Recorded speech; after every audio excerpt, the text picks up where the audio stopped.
Liar's vessel is when they say collapsing ego. System leaves scars on water. Trees they weep. Horrible violent. Rise to burn. A species not mindful. Time brought in handfuls. What's up? Welcome to the Dot Wav Podcast. I'm Seamus. Andrew sadly can't make it today. I know it's been a while, but I've been fucking busy, and these two motherfuckers are the reason I've been so busy. So everybody say hello to Earthworm Von Doom. We got Trip Cowett. I think I said that correctly. You actually did, yeah. Oh, yeah. Let's go. And Sam Freya. Two of my best boys. I've known them for quite a while, and we have just finished up another album. This is the second one I've done with them. What's the album called, guys? Deux. Deux. Two. In French. It's Spanish. Sorry, Green Day. So what's the inspiration behind the album name? Well, It's the second one. it's the second album, and also it's a tribute to the two of us. I think there's been a lot of, outside kind of just like people wondering like, oh, how can you do Earthworm? It's just the two of you. It's like, this is how. And People do one-man bands, so it's just the natural evolution. You gotta. Not saying we'll ever get another man, but two's all right. What about a no man band? Has anybody ever tried that shit? I feel like out of all the noise acts and like experimental shit that we've seen, yeah, there's definitely a no man band. Or isn't there like AI now that can make songs? I've heard of the AI like rappers and stuff. Yeah. Yeah. Well, they got the robot. Oh god, the AI rapper, was that like Warner Records or some shit that he was on?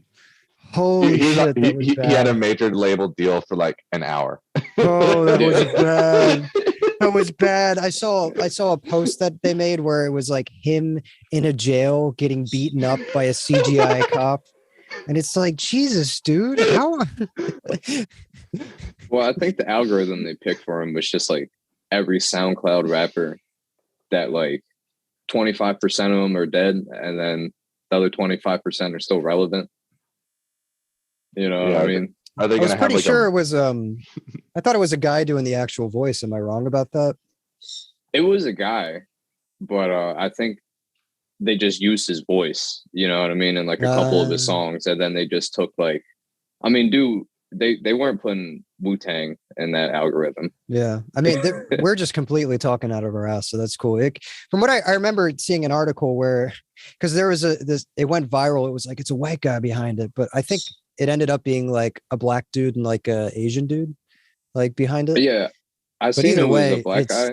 Either way, it sucks. It is. Yeah, it's really bad.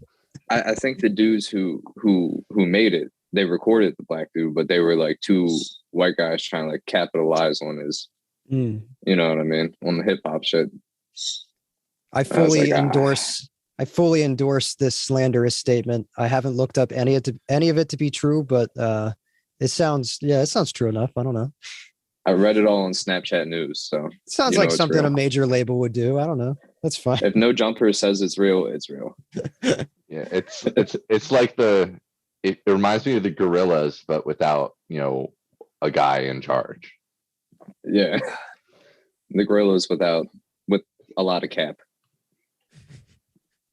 Wow, you're such a zoomer, Sam. How old are you now? I know, right? I think you're a little too old for that shit. I know. I don't even know what it means. I just keep seeing it. He doesn't have the bussin' hair though. Sam, when you're leaned up close to the camera, look what happens. He turns into like Megamind. Do what you just did. God damn, God. I need to get a worse camera. He looks like have you guys ever seen that British dude who really likes trains, and he has like the fisheye lens camera that's like on his head looking down at his face? That's what you look like. I got a 3.5 head at least. You know what I mean? Yeah, don't kind of remind stops me. out right there. What would be the good? Would it be 4? That's what it's if called. it's above 4, Yeah, that's what I'm saying. If it's above 4, then that's a true problem. So okay, Like, you remember the album's that old thing? Is it bigger? so the album's called Deux, which stands for Duh. Of course, we put out a second album. You fucking dingus. Of course. So I like that. Yeah. So describe your music for the 2 people who watch this who might not know who you are. Well, it's really loud bass and drums. I really don't know. I mean, it's kind of a mix of everything in the heavy spectrum. If I could sing, I'd sing, but I haven't really made it that far yet. But I don't know. Yeah, our sound, I like the fact that your Earthworm is 7 years old now. We've been releasing music for 6 of those years, and it's a pretty average length of time, wouldn't you say? About 6. Even it is the one might. Oh wow! I can see where the sound clashes. It's the male average. It's the average for a band full of boys. But yeah, counting everything we've done as Earthworm, I think the common like thread of what we sound like is it's loud, but we, even all the way back to Call the Worm, like we jump into dynamics definitely always when we feel it. I don't think we've ever like it just wouldn't feel right for us to say this is the dynamic part. Like we'd feel out a song and then we'd pull it back if we wanted to, but when we go hard, we go 11. We don't go hard and then our fucking ceiling is 7. Well, I'd say you guys actually have more of the dynamics on this release than on the last one. Like, oh, for sure. Coming as the guide. I'm not just talking about out of my ass. Hopefully, I think we've all spent quite a bit of time on this. How long has it been? Did we start in like late April? I know there was like a month of downtime, but like, goddamn, it's been a while. Yeah, I mean, it's been pretty steady. Regardless. Yeah, just working on weekends. Yeah. How did it feel, guys? How's it feel to have a weekend off last weekend? How was that? It's fucking nice. Yeah, it felt good. I actually was like, I was getting DMs from our artist just about the album art. You can just say his name. I'm about to fucking call him out. Call that piece of shit out. I'm calling you out, man. Yeah, Cody Kaufman hit me up, I think like legitimately on my way to my parents' house like last week, like just last weekend, to start talking more about the art. So I did have a good relaxing weekend and mowed the lawn and stuff, but I also Earthworm was very on my mind because it was artwork. you mowed the lawn. Trip, you're supposed to have a kid before you start enjoying dad activities, right? Well, he plants a seed in the lawn. I cleaned up the leaves and it gave me enough room for dew to collect on the grass. So yeah, lots of dynamics on this album. That was something that was challenging from my standpoint.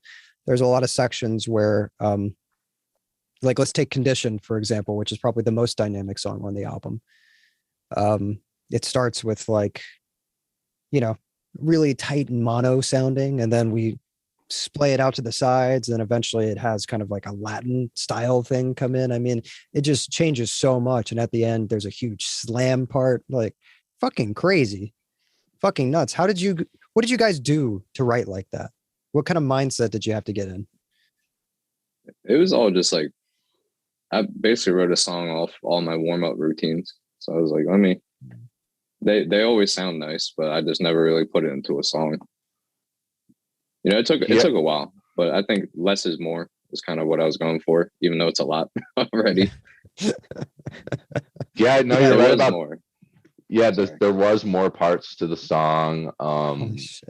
I think really what it came down to was on that song in particular, Sam had riffs and we'd play along to them, and when it would feel like too old I'll specifically name riffs because the song really was written in the order that it goes. Like we wrote up to the slapping part in the middle because we were like, all right, this is I'm sorry. There's a fly in your room that keeps landing on your forehead occasionally. There's 2 flies. There's 2 flies in my fucking room. It's awesome waking up and feeling them just on me. Fuck, Yeah. So I couldn't even see that, but I'm looking for it now. Go ahead. You were just saying how the song was written in the order, like the riffs were chronologically written. Pretty much, yeah. Like, yeah, we would just kind of get like when it would get too not exhausting, but when it would get like we reached the limit of this section. I mean, especially once we figured out what BPMs each section was, it felt right to like move on to section on Conditioned. And we definitely we wanted to really go on an adventure with that one, more than that one, but for sure that one. Yeah, I think that was the start up to like what was going to come after that. But I'm happy that's the most complicated one, and there's like not another one. Like you can only do like one of those. I was happy about that too, actually. You know what I mean? Like if we were a tech death, like tech death is cool or whatever you want to call it, but it's not impressive after like the third song. Yeah. Then although it just sounds like you're warming up. You guys do have other technical bits throughout the album, like I gotta look up the track list. Trip, can you send that to my Facebook Messenger? I will as well, and I also this won't help, but I have it printed for me. But nice. Yeah. I almost used the demo name, and I probably shouldn't do that. Not that the demo name is anything bad. It's just that's not we're literally learning the titles to half of these songs in real time, which is good. I think if we had. It's the title track. Duh. Oh, okay. I thought you were talking about For the Wages. Oh, no. Yeah. During Duh, there's the tapping part in the middle that ends with that big tapping sweep, which is nuts. I mean, God, it took us. That was a tough one to get a clean run. And we did. We got a really fucking clean run eventually on that one. So there are technical bits. You know what I mean? That's the thing. Like when I was writing, like it works when me and Trip are playing the original thing I had for that end part. But like, when you put it underneath the microscope, you're like, all right, that's just not. Yeah, that's not right for the studio. Yeah, you're like, I added. There's 34 notes in a 32 note space, essentially. Yeah, I went too hard for my own good.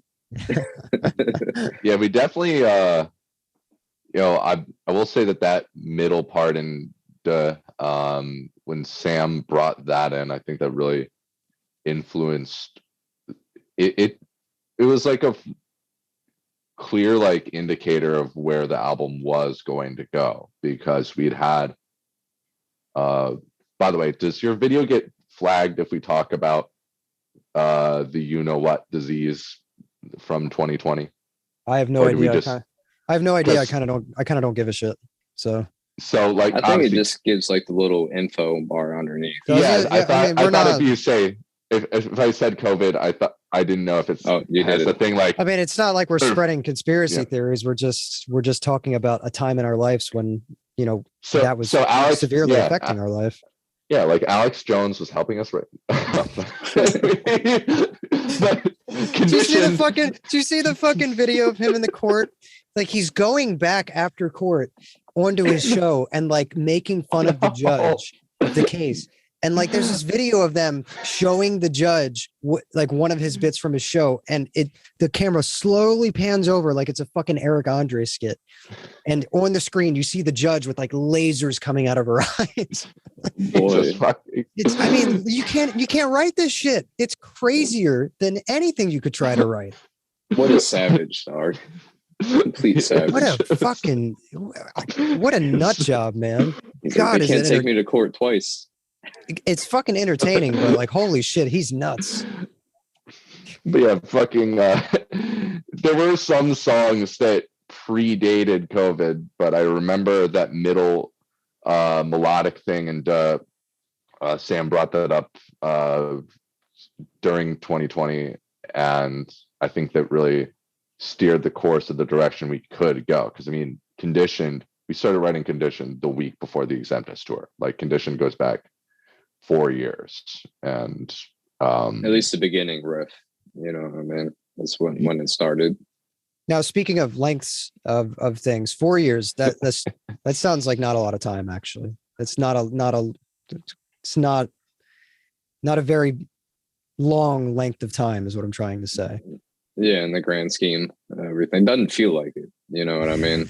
It feels like it, but it doesn't at the same time. I don't know if you intentionally made that joke, but holy shit, that was good. Oh, it was a double whammy right there. That is god tier.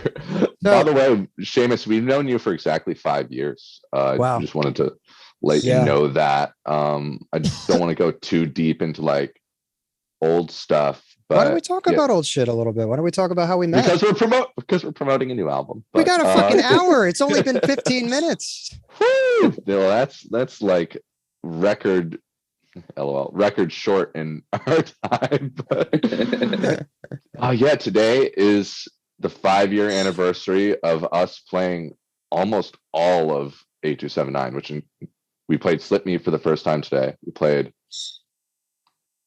Airborne for the first time today. We played Chia Seeds.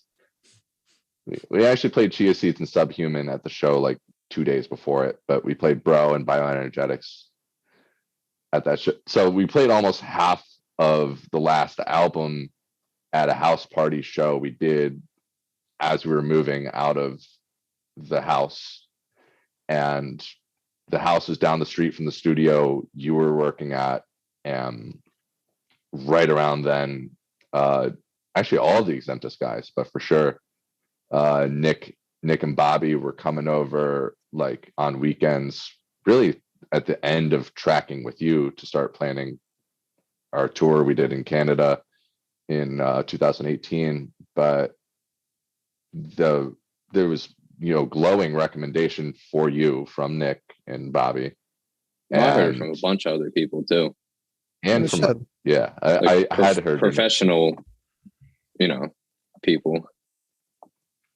And yeah, literally this time 5 years ago, as we were transitioning out of the jam house, because we were living there and it wasn't completely sustainable, and we moved into the practice space that we've been at for the past 5 years, exactly 5 years. We also started, talking to you, and I think it's been wild that that's a 5-year difference. Like, that's exactly where we were 5 years ago. Yeah, quite a lot's changed in that time frame. I mean, you guys ended up doing a couple tours, right? More than just the Canada tour, if I'm remembering. We did Canada 3 times on that last album. 3 times. Wow. We've done Canada 4 times total. Yeah. What was that like? The last Canada run? Yeah. Canada's. My phone's getting a call. I'm sorry. Let me check it. Oh, you're good.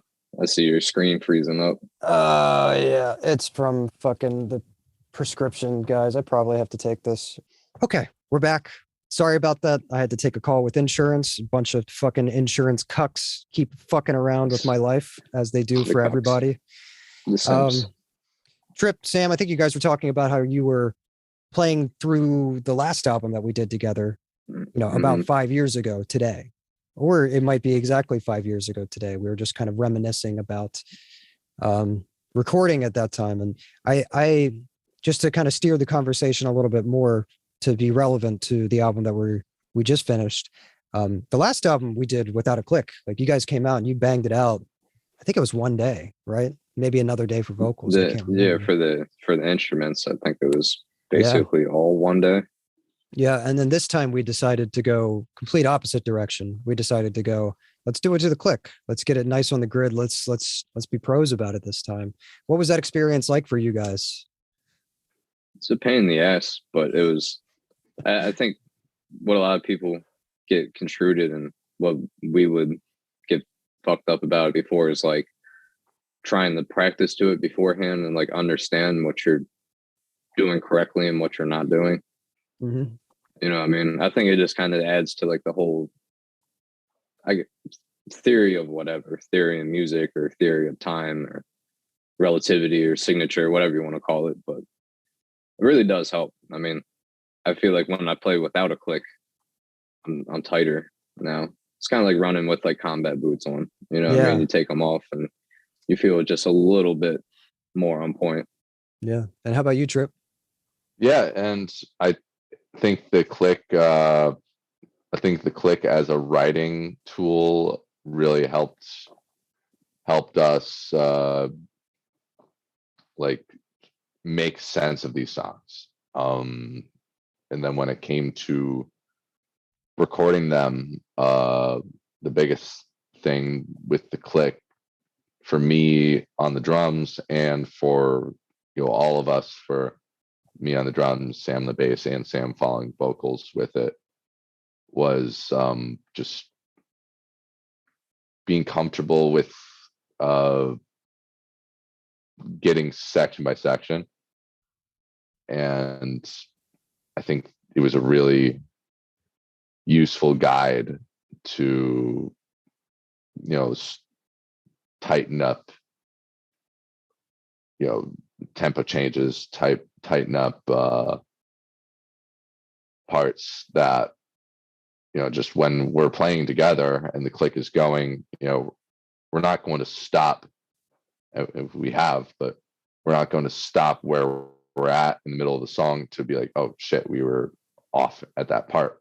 But when we're under the microscope, we can do that, and we were doing that. And I think the click for sure gave us the means to analyze our parts. Yeah, it definitely breaks them down a lot more. You know what I mean? But it also, going back to the less is more. Just sometimes it's better.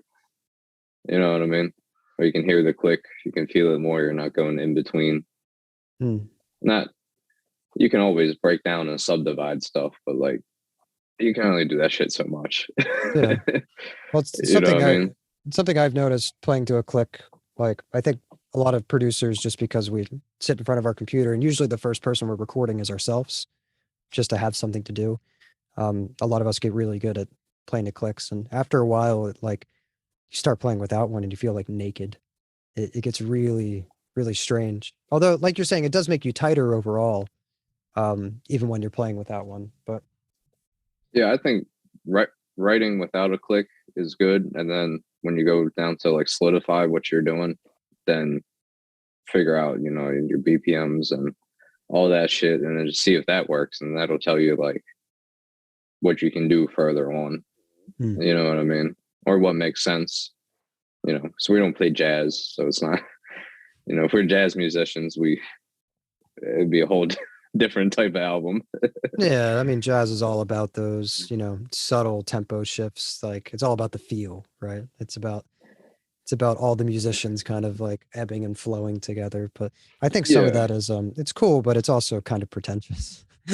Yeah, I mean, we definitely I think there's definitely parts like that, on the album, considering that we both, I mean, in school or whatever, dabbled in like band or jazz, or I was in orchestra and shit like that. So it's like, it's kind of cool to like feel like you're kind of back to those roots. You know what I mean? Like when you're there as a kid, you're like, oh, this is fucking dumb. So then you're like, yeah. But then, you realize that just theory in general is a little, it's kind of like watching King of the Hill, where it gets better as you get older. You're not wrong, man. Like I don't take enough time to learn theory, but occasionally I'll feel like I hit a wall with music and I'm like, okay, let's dive in a little bit more. And every time, man, it inspires me the more I learn. Every single time. Yeah, I mean, I'm no like linguist in music theory, but like if you come to our practice space, it looks like we know what we're doing. Yeah, I mean, even when you you were know, playing, you would have your circle of fifths up and like you had a lot of it memorized. I mean, you're saying like, okay, when you're working out your parts, that's another new thing we did this album. Why don't we transition into that? So you'd be working out your parts on your bass track that we had. So last time we did it, in order to get that big stereo feel, we decided to do two bass tracks out to the side, one up the middle, yeah, because you guys are just drums and bass. And last time we just kept it all the same parts and, just slightly different tones for everything. This time we decided to go full on, let's make it as big of a production as we can, where we did your usual stuff out to the sides where you're generally playing. And then we had a straight up, like a normal sounding bass tone up the middle with completely different parts where you were doing complementary notes and harmonies. And I thought that was cool. And watching you work through it, going like, oh, what note should I play here? You'd be like, okay, this is, yeah, no, that works because this. And like, you were quick with it. You're a lot quicker than I think you give yourself credit for. I appreciate it, man. I mean, it's kind of one of those things I hammered in like so much theory and knowledge on my end when we were writing. Like, it's kind of like by heart. So like, I can't even tell you like the keys right off my head. I mean, like for the wages, A minor, first song's G major, conditions all like open. I forget what the like open root, whatever you want to call it. It's chromatic in a sense, but then it's got a little weird mode things in there. But now it's just like my fingers know where to go. So I'm like, okay, Yeah. I know what's relative to this. And then I picked up playing the piano, which really helped a lot. Made it a lot more simple. Yeah. You know what I mean? It's linear. Yeah. Having your theory translate from your guitar or bass to the piano, it's like it kind of just works. It's simple the way it's laid out. Yeah, I think unless you're a piano player by this like from the start, it's kind of something like you have to almost, I'm not saying I'm a bass master, but I've been playing bass for I don't even know how long. Over a decade. And it's like now that I'm really familiar with the instrument, I just looked at the piano and looked down and I was like, motherfucker. Like that was it. Like and we play in drop C, so like it makes it even easier. Super But easy. like my uncle who taught me how to play bass, who I got my Rickenbacker from, that's on the album. He was like, just lay your bass down and that's a piano. And I just did it one day. I was like, God damn it, man, how the fuck I didn't do this earlier? So something that I've always thought was kind of cool about Earthworm is how you guys kind of stemmed from that grindcore harsh noise scene. And even though you guys have, you've started to experiment quite a lot more, like there's songs on this album that have like doom parts. There's an entire song that's very much a black metal song, right? But there's even like a Latin part in one of the songs. I mean, you guys go all over the place, but you guys still keep some of that noise element. Like we have a couple of interludes with some really, really interesting sound design, just really chaotic, crazy shit. Where did your interest for that stuff start? The noise, if we can take it like super further back from Earthworm, just about Sam and I figuring out how to play music together. And, I think just since we're all close to the same age, really the biggest age difference is Sam and I, by 3 years, but like we still were, at that time and locally, like in Anne Arundel County, everyone knew everyone. And if everyone didn't know everyone, it was really, really kind of easy to, know of so-and-so in another band. And I think what I was finding as a drummer is whoever I knew playing bass, even back then as like teenagers, like, in like school bands or, whatever, bass wasn't really like their thing, and their skill set was really limited, and their creativity was almost none at all. And kind of right away with Sam and I playing together was him.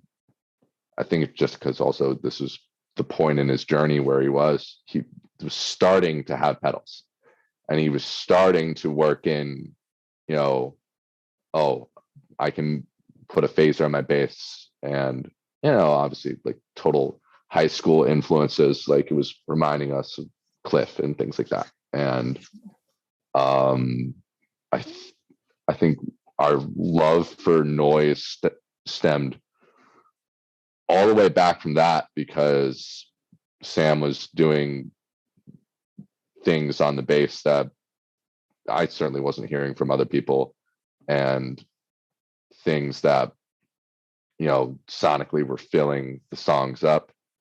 Fast forward, kind of at the end of our first band and the beginning of Earthworm, Sam just was literally filling the space up with feedback. And fast forward however many years in that time, like he had like a bunch of pedals by then. And we really found our love of noise, and I'm super glad we found it through making it ourselves. I think if we found it from, we want to sound like this band, I don't think it would be as genuine as Earthworm is. Sam, what about from you? Yeah, I guess I mean, like, as far as pedals, like, I've always enjoyed like Cliff Burton and Justin Chancellor from Tool, because he just makes like all the cool sounds you hear in the Tool song. And I know Tool fans are like, ooh, whatever, but it's cool. Like you think, you're like, oh shit, what was that? Like the guitar's playing some, oh, that's the bass. You know what I mean? Like, well, what pedals is he using? He's using all love tone pedals, so it's like 10 grand worth of shit at your feet. It's ridiculous. And all that comes from almost like I said, like Bootsy Collins. That's like an OG guy to use just a wah on the bass. But that was like back in the day. I mean, my uncle told me you had 3 pedals. You had distortion, wah, maybe a phaser. You know what I mean? So it was like that old school aspect on top of, I've always like soundtracks and stuff. And so it's kind of like, and it's, I mean, you watch a horror movie, it's just people smacking on shit. Yeah. Running bows across cymbals and all sorts of stuff. So there's definitely a way I treat the noise almost like you could put that over some sort of skit, like a fucking Charlie Chaplin film, and it would fit. Or like if you listen to The Shining, like a lot of people don't know. I'm pretty sure, I could be wrong, but the person who did the soundtrack to The Shining is like a huge Moog enthusiast, where like they go beyond just playing, like there's monophonic, so it's single notes, but they'll be talking and it's like, whoa, like you can just make that sound like a piano, then to a Dr. Dre synth, then it just sounds like you're smacking steel together. Mm-hmm. So it's kind of, it's like it's just open for interpretation. I like feedback, but it kind of sucks after a while. We also found our love of noise from this, all like literally, like I've had a chord chaos later as long as Sam and I've been playing music together, and 12 years later, like there's still things I haven't even scratched, like trying to figure out what to do with it. But for the longest time, my go-to was just, I'll make ominous like sounds with it, and I think it just felt too much like a thing we were just sticking in the old band. So once we were messing with Moog and other synthesizers and using Ableton on earlier Earthworm songs, by the time we started recording Deux, like it felt so much better to throw in the chaos later. Like we just didn't have time on 8279. Like 8279, we were just go. That things like, you know, noises, like real sonic experiments, we hardly had time for. And like the chaos later on Deux, on a few tracks on Deux, it's just given them character. I think the standout for me. Oh, sorry, Sam. Go ahead. I was just going to say, we used to, when we would practice, and then like we would just fuck off. And even before we started like getting high, like I would just distort my bass all the way, and we would just jam. And then we started getting high and doing it, and it was like, it just kind of became like a part of it. Like if you were the homie, like, you know, you just come over and fucking make noise with us, you know. Me and it was basically what we're doing now. Like Tripp's on the drums, I'm on the bass, and we have however other many homies hanging out, hopping on pedals or whatever. And you know, it's kind of like, it's just fun, you know. But then I realized, I was like, oh, people like do this seriously, and they think it's serious, and it sounds exactly like we just did, not being serious. So what if I take this seriously? Like I'm already ahead of the game. Yeah. You know what I mean? Absolutely. The community aspect of that is cool, but speaking to the K-oscillator, I think the standout use of it for me was on Weakness, the midsection, and I know nobody's heard it yet, but boy oh boy, when we have it, you know, hitting like resonant swells, it's like an ominous tone that hits these resonant swells, and before the whole band just comes in and just fucking hits these heavy open notes. I mean, it is just gigantic sounding. That is one of the standout moments to me on the album. Even, you know, so many months working on the album, when I'm automating stuff during that part, I'm still like, shit, that's kind of cool. Like, you know, that's us going light on it. Like even just, I'm just so used to hearing it now. Like when I hear that part, I'm like, damn, we like on the record, we dialed it back. But that's the other thing too. Like live, you know, you're going to get a lot more noises from all those things than you hear on the record, just because, you know what I mean? You can't do that at the office every day.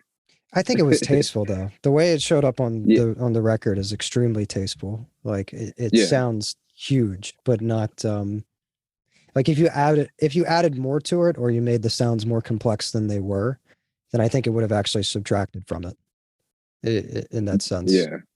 Like everything's being filled out perfectly. Yeah, there's a fine line on setting the vibe, you know what I mean?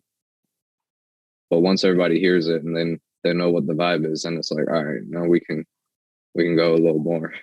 Yeah. Yeah. You know what I mean? Yeah, that's for sure what I found with the Chaos later. And actually, yeah, this is the first album where we really threw in more like noise bits that I made from my iPad. You know, I think just I just will spontaneously create them, and they'll feel right for Earthworm, but you know, working them into songs, like it's felt really good to know that like something I've made just like sitting on my ass, like the middle of Wages. There's no one will care what the name of a sample is, because it's shit that you and Sam see on a Google Drive. There was a sample I did in the middle of Wages called Poppins. I named it after Mac from Always Sunny's dog, because it was Christmas Eve 19. Like that's a long ago that goes back. And we were just watching, like me and my folks just had like Always Sunny episodes and like some of the Christmas episodes on in the background. And I just had the iPad in hand, and I came up with that ominous middle thing from an app. Like it just recorded it as it is. And I mean, on my end, I had to EQ it a little bit before it could even get to you, Seamus, but just having kind of just those spontaneous sit with the iPad moments and know that they've been right for the songs. Like it wasn't like we're forcing them into songs because I just have them left over. Like they would sound cool. I'd either show Sam like a week before practice, or I'd show him right at practice. And I'm glad that one in particular has been a keeper, because well, that's something you know right off the bat. And like you're like, all right, well, this I'm going to make something to this because this is too cool not to have something over. What it is, I didn't know at first, you know what I mean? But it was nice kind of doing it like hip hop style. Yeah, I was gonna say, because the iPad sample led to us doing the 808 sounding beats in the middle of Wages. Like I think that really was a game changer of where these songs could go, because just like Conditioned, we had Wages done literally like section by section. We had the blasts, we had the verse, then we had the blasts again, and then we had the double cymbal thing. The double cymbal thing was actually longer, like before the noise part. Like it was like twice the length. Or I'm glad we cut it down. I'm glad too. It's hurting my fucking arms. Well, for the people won't know yet, but For the Wages of Life is that's a 9-minute plus song. So yeah, the idea of that section in the middle, which is the cymbals where you're doing some of that stuff where we have some tremolo going on, being even longer, is like, oh, you would have hated automating that. I mean, it took us so long to get that tight, right? Like, remember, like there was no hiding with that tremolo because there's no other instruments playing other than the drums, so it had to be fucking perfect. Like, it took us so long to nail that. And I'm left-handed on top of it, so you know. Actually, now that we know that Seamus hates reggae, that song almost had a little that song almost had a little reggae part, like. During the like Sam and I almost like worked in a little we almost did, but then I'm so happy you didn't, because it was already going to put the song at like the 11-minute mark. I'm sorry, reggae might just be the worst type of music ever created by man, the worst sounds to ever exist in the entirety of the human race. The next song that you're going to record is going to be our reggae dub version. What if a really serious reggae band came to me? You know, really serious. They paid me tons of money to be like, we just want to sound great. Weed. Like, well, I was gonna say, I literally worked for a Marley son, and he was a douchebag. So you. Oh no, that's unfortunate. I feel like the Wailers are cooler than the Marleys. That's a fact. But yeah, I think Sublime would have to worst band of all time, and have Sublime money ready for you. Sublime with Bradley's corpse. That's my not controversial opinion, because I'm sure a lot of people feel this, is I think Sublime might just be the worst band that has ever existed. Every time I hear them come on, I'm just like, I start to get ill. Like I start to get nauseous listening to them. It's disgusting. It's terrible. Awful. Yeah. White reggae is very I can smell it when I hear it. You know what I mean? There's a lot of it in Baltimore too, man. When I was working at Apollo, we went to a like the Frozen Harbor Festival one of the years. We had a booth, and it was all just white reggae bands. Like, yeah, I mean, like I like 7 bands in a row. I like Slightly Stupid and the Expendables, 311. But I mean, I fuck with like 311's okay, yeah, and like some. What is it, like ska punk is kind of cool, like the Suicide Machines. Yeah. I guess well, it's somewhat like close to reggae. Ska fucking grindcore band, The Scrawl. They're sick. Are they? I fuck if you guys, I think they took it off YouTube or Spotify, but there's less scrawl, like LESCRA, WL. I've heard of that too, yeah. And it's straight like Real Big Fish meets just like Chris Barnes type vocals. That sounds like like new Chris Barnes or old Chris Barnes. Kind of like the Bleeding Chris Barnes a little. Yeah, you can tell the guy starting to slip a little bit. Yeah, he's probably playing saxophone or like trumpet in between fucking like screaming, so he just sounds like he's doing what he can do. Oh, dude. But I think the line I draw where I accept when I meet like white reggae musicians, and I already know what the band's going to sound like. So when I hear it, I'm like, oh yeah, like we can at least talk about yeah, we can talk about we can talk about just old, like good old reggae, like nobody move, nobody get hurt, like what I mean. Some Yellow Man, some Eka Mouse. But then you start you guys playing. were showing me a bunch of Yellow Man when we were recording. Yeah, man. Like that's the OG shit, And he's albino, so he's not white reggae. That's why they call him Yellow Man. Oh, that was resonant as well. Oh, nice. I heard that one. Not bad. Oh shit. Yeah, no reggae, thankfully. Yeah. Speaking of the noises being going back a little bit to the noises being kind of a communal thing, I ended up contributing some noise this time. I ended up doing Queso is what you guys called it. Wait, we'll tell you what queso is after we're done recording. It's a cheese. I'm aware. Yeah. It's the best kind of cheese. It's a cheese, yes. Oh, is it smegma? Well, yes. Okay. Yeah. Okay. Yes, just say that. Well, I'm trying to have you be able to make money off this video. I'm not gonna make money off this fucking video. We get like 50 views on YouTube and maybe like 100 on Facebook. I think we're gonna make money off this video. 10 years from now, when you get your $1 million YouTube check cut, nobody's gonna cancel me over saying smegma. If anything, maybe that'll be offensive to people with foreskin in the future. We're tolerable of crust punks and white hippies. Schmegma. Yeah, when they say crust, that's what they're talking about. Yeah, that's how they grow their dreads. Yeah, dreads on their head and dreads on their nuts. Oh no!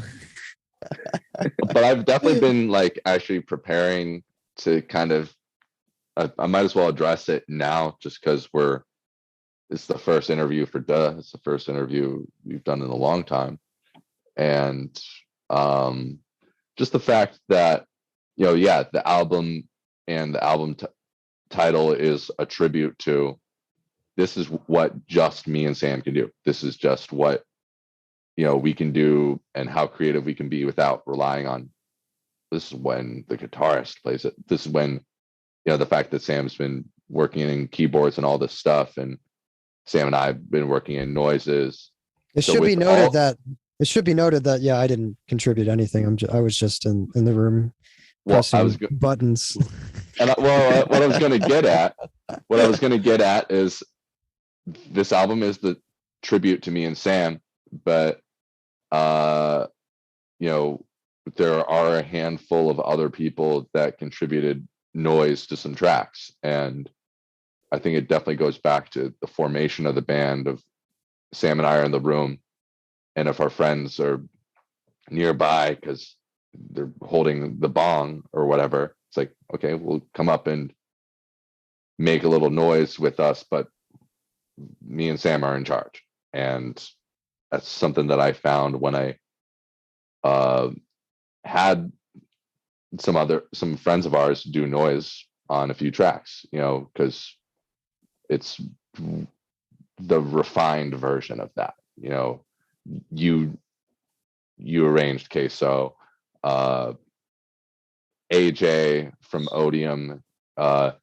He recorded a little bit of noise at my house, and I kid you not, literally like that day, I got the call that my grandma died, and it was just this like random thing, but AJ was already over, so I think that kind of played into the vibe of that. And then Adam of Kilgore Trout and Baja Desar and Strange Noise Records and Ty, aka Canned, they've been friends of ours from the road for such a while that when I went South Carolina to visit them. We also, did some recording. I think having some noise contributions from friends in this version of Earthworm is, I think it's us doing it right, and it's us featuring our friends in a really tasteful way. Or it's like recording when we're hanging, like, Odium Garden, like the beginning of that, we're hanging out, AJ's, folks' house and stuff.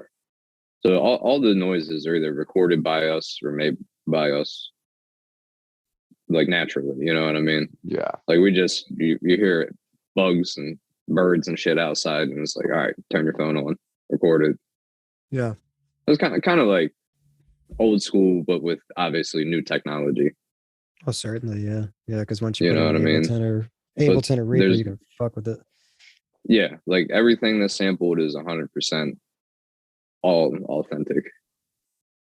Absolutely. Well, yeah. there is a sample that is not authentic. Yeah, you're right. That Trip, you want to explain the origin of the noise right at the beginning of Deux?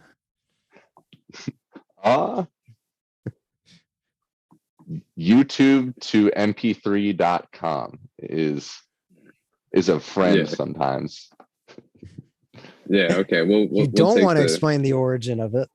I think it's a good somebody story. Can guess it right, they can just get like whatever we make in the future. They can just get like one of everything for free. I don't think you guys are gonna get. I don't think you guys are gonna get copyright striked if you just say what it's from. No, but that leaves it a mystery. If anybody can figure it out, you'll get one of every piece of merch for free. Exactly. This is the first interview for the album, and we're about to give away the biggest secret on the album. It's like the lottery. Do you guys want me to put a clip of one of the new songs with your logo before this comes in? Oh, yeah. Dude, yeah. Like as an intro? Yeah, we'll decide on that later. Whatever you think. Okay. Yeah, we'll just. I mean, it's your cool. podcast or whatever too. Whatever. I mean, everybody's going to hear him soon eventually. All right, you guys are just gonna have to send me the logo and stuff, like transparent logo and all that shit. Absolutely. But yeah, I'm easy. Yeah, I'm really, really, really happy that we can like add like extra layers and know that the extra layers are in-house. I mean, again, even the Adam and Ty stuff, it's in-house, and it just meant that there was more synthesizer and more Adam ran the drums during the bread and butter interlude through the daughter's box, like the tab one, that's sick. The touch sensitive one. That was a nice pedal. I wanted that when that came out. Dude, every pedal they use is nuts. Their sound is insane. Yeah, and they taped it to like the top of the kick drum, and it just really kind of it gave that tribal drum its character. It happened to be in the close or in the tempo of the beginning of Condition, but Adam and I were just getting it.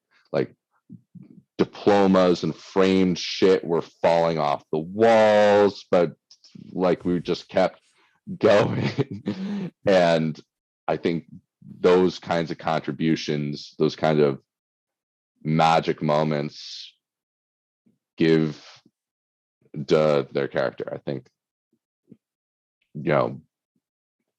everything that me and Sam, because really we put everything into this album, but especially everything we put in when we were at your house and everything we compiled together at the practice space and with samples and stuff, the album wouldn't be what it is without everything that's going into it. I mean, the fucking art and Kaufman, and the album has a lot of complementary layers in the music, a lot of complementary layers in the art, and I think it's a lot more innovative for Sam and I to do that than overload with shows. I mean, we're going to play shows. We're going to get these songs tight into our bodies, just as we can play chia seeds and slip meat with our eyes closed. We're going to do that with these songs. But I think every extra thing, you know, like the shirts with our faces on it and shit, are all just complementary layers that I'm biased because I'm 50% of Earthworm Von Doom, but this album stands out from the pack of anyone. Stands out amongst our peers. It stands out even in the face of like some band that's untouchable to us, like Slipknot or something. Yeah, I mean, I feel like there's not too many. Probably there's a million bass and drum bands, but I don't think anybody does it like us. There's not that many. There's not that many bass and drum bands. Yeah. I mean, I've seen probably just being in a bass and drum band, like you notice them a lot more. But like, there's not really. I've never really seen one that's super impressive. Besides maybe like, I don't even know if they're still around. But we had this our friends in Atlanta. I haven't seen them in a long time, but they're called Delphinium, and like they're bass and drums, and that's just like another fucking level. Like that gives like Animals as Leaders a run for its money. No shit. You know what I mean? Wow. But even then, like what they do, you know, like he's like Jaco Pastorius. You know, I'm not trying to be like that. I'm just trying to, like the last album, people thought we had guitars on it, and I know this album people are going to think the same thing. Like, you know, like the next bass I get, whether Prophecy, you know, Nick Wilson or whoever builds it, which that'll probably be it or whatever. Like it's going to be tuned to it. It's not a bass 6, but it's going to be tuned just like a guitar, just with as a bass. You know what I mean? I'm going to hit my 4th and then your 5th or whatever, and then blah, blah, blah. Yeah. Just because like, why, you know what I mean? I just never play guitar because I'm coordinated, but I'm not like little string coordinated. You don't got the thin fingers, these guys? Yeah, I'm small, I guess, but yeah, I ain't got the thin fingers. Not quite as thin, yeah. Yeah, and I don't know. I think some people were just born like, you know, you can tell a singer, you can tell a guitar player. Yeah. I just didn't know where I fell. You know what I mean? But then it's like, well, why do they get to play all that shit? Why do they get 2 more strings? Distortion sound, it feels better. Like, you know what I mean? I don't know. I don't think I like that. Yeah.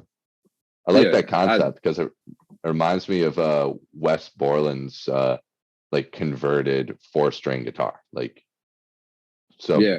Nookie in particular is a 4-string guitar. Yeah, it's like a baritone 4-string guitar with it's like strings. A bass 6 almost, just like a bass 4, whatever you want to call it. But and like I don't know. Yeah, like Wes. Like Wes is playing that, and like, you know, Sam Rivers is still playing the bass on that song. But I think that's really innovative. You know, for you, Sam, to kind of come up with that. And yeah, thank you. I mean, I've always liked playing chords and stuff too, and it's just like, I think after doing this for a couple of years, I've heard plenty of remarks that at least on this part around these ways, I haven't met a band that sounds like us particularly. You know, I haven't either. Yeah, so it's kind of pretty singular. It's like a blessing and a curse, because until people understand it, they're, you know, like you get the head scratchers. Like we'll play fucking hardcore shows with bands that play nothing but breakdowns, but they have guitar players, so it makes sense for people. And then we come and do the same shit, and they're just like you can't handle it. You know what I mean?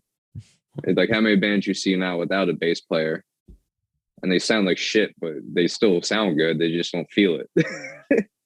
You know, but then once people get it, it's like they just seem kind of hooked. And that's just me me just speaking from like I don't do this shit for people to like it. Like I do it because no fucking band's done it yet, and I want music to sound like this. Yeah, I think that's You why. know what I mean? I think that's why.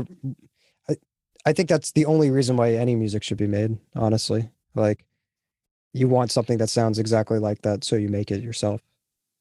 Yeah, I think I've anything had so else is many kind of bands. just pretentious. So many bands offer me like to play bass, and I'm like I think this album was the first time I've played traditional bass in the sense of like the bass line on this album is kind of like Motowny, like it's very root note. You know what I mean? It's not flashy, but it fucking hits where it needs to hit.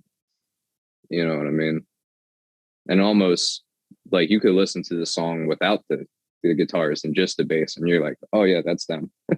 Yeah, it still works. You know, well, so I'm happy I got to fill all those shoes. Yeah, it was fun. I was excited because I didn't know what to expect going into it, and then when we just kind of brought up the idea of treating the center bass different and possibly playing different things, and you guys were all about it, I was like, oh shit, okay, like this is going to get really interesting now. I knew that it would just add a whole other dimension to the music.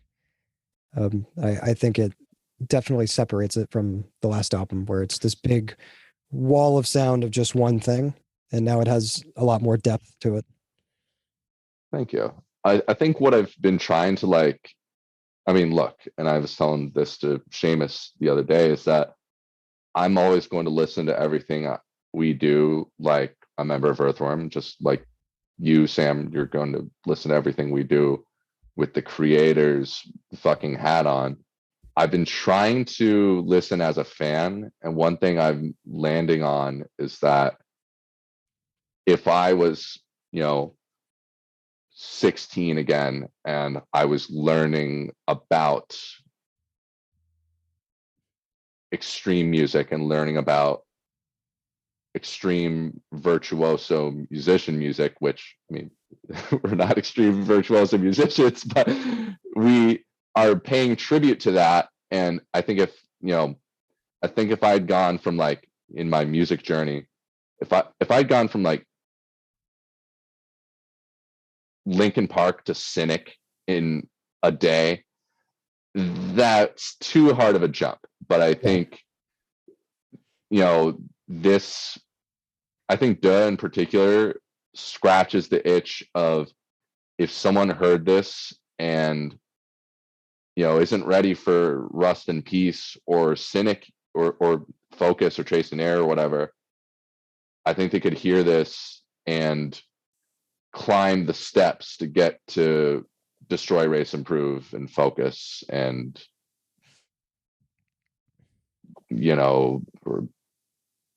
or Enema for that matter, or it's music for everybody. I think the thing I've noticed the most is people who don't listen to even rock music at all, which I don't even listen to particularly too much metal or rock on a daily basis. But I think a lot of us who work in, like, when you take something serious, like I do a lot of metal production, you guys play it all the time. I think a lot of people in positions like that, they're eventually like, that's enough of that. Let's chill the fuck out after a long day of that. Like, we all know where we come from, and we can sit down and talk about the great. I mean, I don't really care about new bands honestly anymore. Not really too much impresses me because it's been going on for like however many years now, especially metal. So we know where we all come from, but it's like when I see the dude who's dressed like Soldier Boy, you know what I mean? And he's like, dude, I don't even listen to this, but I fuck with that. You know what I mean? Or like the guy who just from all different walks of life, whether it's the Soldier Boy guy or the reggae guys or people who, the old heads. Like I get so many, heard so many compliments from like my friends' parents, people who are growing up with. They're like, dude, I don't even know what's going on, but that shit hits. And I'm like, that's what I like. You know what I mean? Like, yeah. Of course, anybody who likes extreme music is going to say it's extreme, but there's like, I'm still making music. Like when I've had plenty of people tell me like, I don't know why you do that. It's not even music. I'm like, well, who comes to you? who's telling, you know what I mean? Yeah. So it's kind of, it's just nice to see like people recognizing the expression in it, you know what I mean? Like there's a lot more than just being extreme. Like it's extreme because we're calm. I think the younger generation now, especially because of social media like TikTok, they're getting exposed to much crazier forms of music on a more regular basis. Like look at what happened with 100%. look at what happened with Lorna Shore. Like Lorna Shore had been around for a decade, and they were just kind of a Yeah. middling deathcore band that, you know, only people who are really into deathcore really listen to. And then something went viral, and now every normal kid knows that one Lorna Shore song, the breakdown at the end. Like, Yeah. I think that's cool. I think it's actually sick that all of these extreme types of music are being pushed to the general population much more. And that Yeah. particularly makes me happy being a Cattle Decapitation fan since I was like first started getting into music. Like for the longest time, you're like, that Travis Ryan is the only guy doing this. And Yeah. like I would try to mimic it, but like by the time I started doing it, I'm like, oh, I heard that on it. I hear it on all these albums. Yeah. And I'm like, it's so cool. You know, it's just cool. That's cool. I met Cool thing. Will. I met Will before he was in Lorna Shore, maybe like 5 or 6 years ago, when he was touring with Awaken Providence, which was, you know, and also just like, again, a deathcore band not a lot of people knew about, but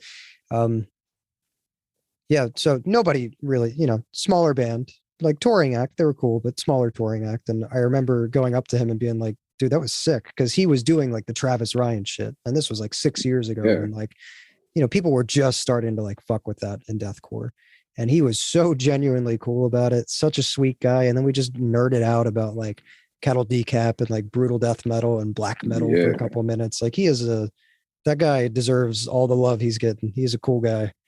Yeah, I mean, I'll say it. I don't think Lorna Shore would have any sort of viral hit if they didn't have him, because we seen them. I don't even know when we seen them, but we seen them and they didn't have a bass player, so I didn't really care. And it wasn't impressive. It was impressive, but it wasn't like that. Y'all made the right move getting that guy. Yes. Actually, fast forward to now, they have a bass player now, and I know this because, of course. well, the drummer had to like leave the European tour for like an emergency or something. And so the bass player is playing drums on the tour right now. What a savage, dog. I guess now they're back to form of, you know, bass in the fucking That's like PA, but hey. that's like, didn't Flesh God Apocalypse do something similar to that, where like one of the original the singer's the drummer or something? Yeah. Which, Yeah, I mean, that band is an example of a band that's nuts, but like I would rather not ever listen to them, because it is just, you want to hear a blast beat for 6 minutes straight? the first two albums they had it. After that is, you know what I mean? Yeah. Actually, thank you for making that blast beat point, Seamus, because, you know, I really have felt, I think, on this album, and definitely where we go in the future, I felt a lot more comfortable with the kind of drummer I am and the kind of drummer I want to be. And, you know, obviously, really, first and foremost, my musical purpose is playing drums with Sam.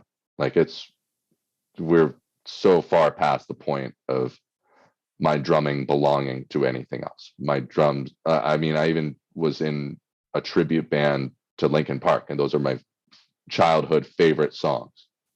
And nothing playing the drums wise feels more right than playing the drums with Sam, period. But I've found that as these songs have evolved and the type of drumming I've put into them and wanted to put into them, I've always liked the less is more thing, and found that for sure with, like, you know, rock bands I've liked and shit. You know, I might as well even cite the most basic but influential metal drummer ever, Lars. I really just kind of take from that school of Lars, or Steven Adler from Guns N' Roses, or the kind of players that I'm going to play what belongs to the song, not play some wild bullshit. And I know that that's such a fucking loaded term, because like Megadeth has insane drums, but those drums are being told what to do from Mustaine. Like, and I think just truthfully, there is, the drums in an Earthworm song are not Sam saying, do exactly what I'm telling you to do. It's us meeting in the middle. And I felt a lot more existentially secure and comfortable with the kind of player I am because of these songs. I think because of the click for sure. And I think just knowing, if I'm pushing my human abilities too far, guess who's going to be the only drummer playing these songs on tour and playing these in venues, loading in the gear and setting up cymbal stands and stuff, to be the drummer that plays these songs. I am going to dial back the technical shit, but I'm also going to be on my game. And I feel a lot more secure and comfortable about being on my game, but knowing that I'm not going to play I'm not going to overplay these songs. We had the chances to overplay them when we've been writing them for 3 years, but when me and you would overplay together, we'd get lost, and then before we wouldn't even have a chance to go to the next section in conditioned or whatever. Yeah, I mean, there's a fine balance, but you still gotta let them know every once in a while. Like Conditioned is kind of like a song where, still let you know who's writing these and what we can do, but just because you can do it all the time doesn't mean it sounds good. I think one of the more technically impressive drum parts on the album to me is the main blast in For the Wages of Life. Just the way that you accent the snare on that, because every time it's playing, I try to play along. I'm like, fuck, that's kind of hard to accent with those hard hits in there. It's not actually that easy. So I think that's very tasteful and nice. We kind of treated it like a gospel song too, in a sense, because Trip has a fucking gospel snare. So having that blackened gospel. Yes, you know what I mean? It's just ironic because, black metal is supposed to be thin and, not pretty and ugly, but this is full and pretty and, I think anybody plays in the black metal band just looks kind of like an ass, but it is fun playing black metal. I did look like an asshole at age 16. You're right. Well, I'm sorry. If you're past 18 playing black metal, you're probably a lot of fun to hang out with. Yeah. Well, we were playing the type of black metal that we all fuck with, the Wolves in the Throne Room, Abigail Williams when they decided to go atmospheric. We were playing the melodic, kind of really pretty, spacey. We weren't playing the devil shit. That shit is. I feel I don't know. At least for the Wages, I know the riffs are prettier, but I'm kind of bringing it back to my old school, old Behemoth, old Battery. I can hear just it. Leviathan, you know what I mean, but with clarity, you know what I mean. And I mean, one of the more melodic, Dark Throne was probably the most melodic old school. Panzerfaust Panzerfaust is a really cool old Dark Throne release. I like that one a lot. Yeah, the first 3 albums, I always get them fucking confused, but it's just the one with the guys Immortal, you know what I mean? I think Corpse Paint is cheesy as fuck, but sure. But if we're honest, Varg is a that will get you demonetized. I think. Varg is a terrible human being, right? But Burzum and Old Mayhem, with him and Euronymous, that's super good stuff. Really, that was hugely. Yeah, mayhem and shit. Like, it was a lot better when, you know, they were burning churches behind it. I don't know if it gave him like a fucking point or me. You know what I mean? What about a few of his jail albums were good, like the ones where it was just like this really slow, like brooding shit. Like I could see you liking them. You know, now that I've, you know, messed with your noise stuff for the last couple of days, I could see you enjoying that actually. Oh God. I mean, that was Sam and I we really started to kind of like get into like a edgy extreme music phase. Well, I will censor this band's name because I just don't want you to have people give you shit, but like AC for sure. We had a phase with. Well, technically, we always like them. We've always liked them, but definitely like anybody who acts like that band wasn't. Anybody who acts like they didn't find that band funny when they were like 13 is just full of shit. Honestly, that's what like. I wish we would have took the opportunity to go see them in like the shithole back room of Sonar, because I mean it's like seeing Gigi Allen. Like, yeah, they're pieces of shit. Exactly. I still want to see Gigi Allen. That's the point of it. They are pieces of shit and they make shitty music. That's the whole point of the band. Like, you still go see Stone Temple Pilots when he was around. You know what I mean? And you paid $100 to watch some dudes sing on a fucking sofa. When I can watch two bodyguards hold up putting them on a chair for $10. Dude, that video of them where they're playing at like that Maryland fair or whatever. It's iconic, bro. And he's just rolling off the stage and there's like 10 people watching. And like, ironically, we've met people who either been an anal cunt or managed them, or like, it's just not even, you know what I mean? So I would feel dumb at this point if I met all these people like, oh, I used to do whatever. Oh, you can just bleep me out. I'm sorry. I don't give a shit. Do whatever with anal. We're allowed cunt. to curse. It's anal cunt. It's not, you know, it's a curse word. It's okay. It's anatomically correct. Yeah. If you're in Australia, I guess. But you know, I mean, well, everything's upside down there, so yeah, that makes sense. Like, it was wild. I mean, I guess, you know, the internet's internet, but like meeting Tim from Anal Cunt, and then like a couple months later, watching him get his ass kicked outside of a show. It's like that's just like, I think tracks. The only, it was just like, man, like just knowing the backstory to that makes it even funnier. I didn't expect it because he was like a dad when I met him, but you also used to play for Anal Cunt, so you have to be kind of a piece of shit. Like, the other guy fell off a fucking escalator and died. Like, how do you even? That's some like Happy Tree Friend shit.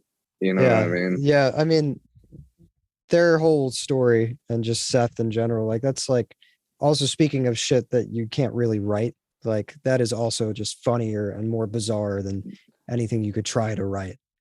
It's a shit show. I mean, who doesn't like watching a shit show? And you know what it also did for me and Sam in particular is it opened the fucking gates for us to explore those kinds of bands. You know, we didn't hear Napalm Death first. We didn't hear like Immortal or Wolves in the Throne Room first. Like, we were hearing Anal Cunt and Burzum kind of early, or we were hearing about like the church burnings and the suicides and the murder, the homicide, suicides, and all this shit.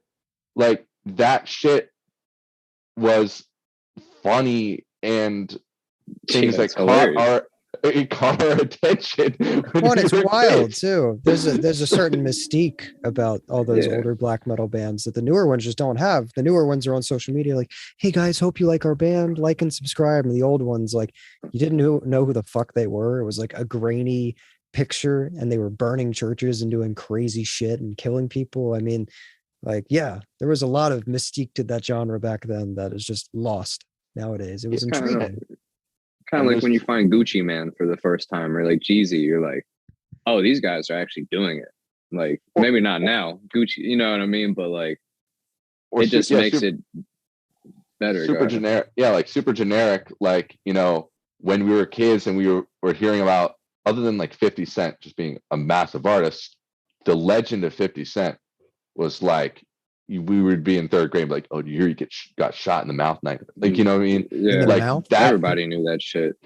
You got shot in the mouth 9 times. Is that what you said? Yeah, no, I mean, not even LOL. Like, got shot in the back a couple times, I think. Right? He got shot in the mouth. Like, that's why he like kind of rumps like this a little bit. Like, oh yeah, like Kanye, where he had moony. No, he kind of has the. No, he kind of talks like I look to the sky and like talking through his teeth and shit. 50 got shot in the mouth. And do you remember when he went broke and he was like, I'm tired of going over my grandma's house and she's like, take out the trash, like, bitch, fuck you, I'm a millionaire.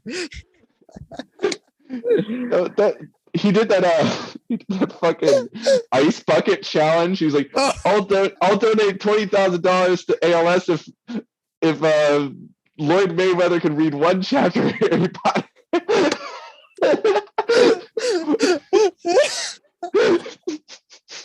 He's such a good I have to say, talker. Like 50 Cent is probably the best troll online right now. He's a good one, man. He's solid. Like 50 Cent and the fucking Iron Sheik are like fucking neck and neck.